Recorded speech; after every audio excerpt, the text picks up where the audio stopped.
At Thanksgiving dinner, my MIL Carol started crying and said, "I miss my grandchildren so much." The table went silent, and everyone looked at me. My husband, Ryan, squeezed my hand under the table, but his eyes stayed glued to his mashed potatoes. I forced a smile and said softly, "They're right here, Carol." Our twins, Ethan and Lily, were sitting quietly beside me, coloring on their placemats. Carol sniffled and said, "No, my real grandchildren." The words sliced through the air sharper than the carving knife still in her hand. My stomach twisted. Ethan looked up and whispered, "Mommy, are we not real?" I told him to keep coloring and excused myself to take them to the living room. I could hear Ryan's voice trembling behind me. "Mom, that was cruel." Carol's sobs turned theatrical. "I just meant I miss my son's children. These aren't really mine. You know what I mean." She had said this before every time she got emotional. Her real grandchildren meant the ones from Ryan's ex-wife, Sandra. Two blonde girls she used to post nonstop about, until Sandra moved out of state and stopped answering her calls. Ever since then, she acted like Ethan and Lily were just placeholders. When dinner ended, I packed leftovers for the kids and told Ryan I'd meet him in the car. I could still hear Carol crying as if she were the victim. Later that night, Ryan came into our room defeated. "She didn't mean it," he said quietly. I turned to him, eyes burning. "She called our kids not real, Ryan. What else is there to me?" He sat on the edge of the bed, rubbing his temples. "You know she's lonely. She's grieving losing contact with the girls. So she takes it out on our kid?" I snapped. "You let her." He didn't respond. The next morning, I found Ethan sitting on the couch, clutching his stuffed dinosaur. "Grandma doesn't like us?" he asked, my throat tight. "That's not true, baby.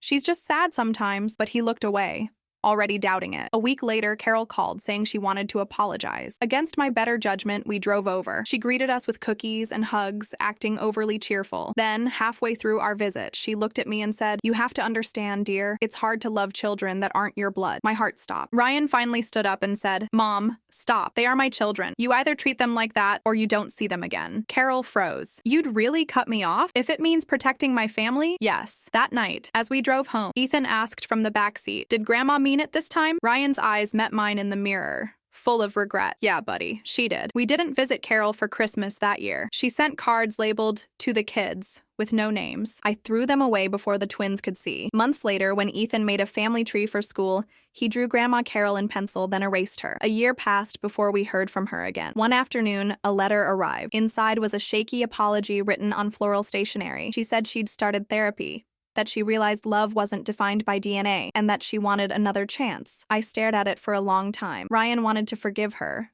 but I hesitated. People say time heals everything, but sometimes time just shows who never truly wanted to heal. I didn't know if I could risk our kids' hearts again for the sake of keeping hers comfortable. That night, I tucked Ethan and Lily into bed. Lily whispered, "Do you think Grandma will like our new family picture?" I looked at the photo on their wall, our 4 smiling faces. No one missing. "If she's changed," I said softly, "then maybe she will." But deep down, I knew love shouldn't need a second chance to recognize what's real.